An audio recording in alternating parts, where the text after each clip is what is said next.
More often than not, I find myself writing about these feelings in my chest, in my core, rotting me away.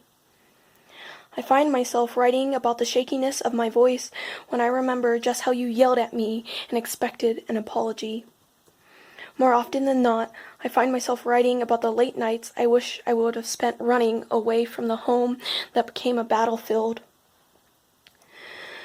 More often than not, I find myself sorting through the memories, trying to find out if the love we had was all just me or abuse hidden in the promises you told me. You never hit me.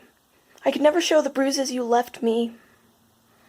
I try to sort through all the memories so I can fumble out excuses for you without trying to make it look like I'm making myself a victim in this scenario. I don't find myself thinking about you. I never really do. You don't cross my mind.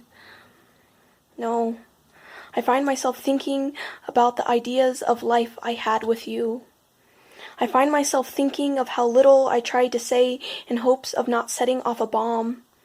I find myself thinking of all the friends I threw aside to change myself so that way every night you still told me that you loved me. I find myself thinking back on all the things I missed out trying to satisfy you.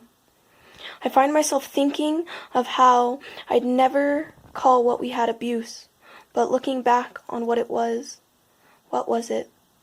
I'd like to tell myself it was love. I'd like to tell myself you cared.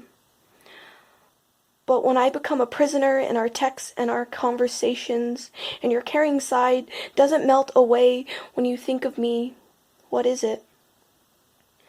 But when I think back to our arguments that lasted for hours but felt like years, and still left me trembling the next day when I stood to you even though you said everything was okay, what was it? Who's to say I wasn't a victim? Who's to say you weren't an abuser? I'm not trying to label our past mistakes, but when I think back of us, I think of the time you told me I was lucky. I was lucky because if I had been anybody else, you would have just walked away. And that scared me. It rotted me to my core, so I tried. I went on my knees and I begged you to stay. But at the end of it all, I became everything else but yours, and you walked away.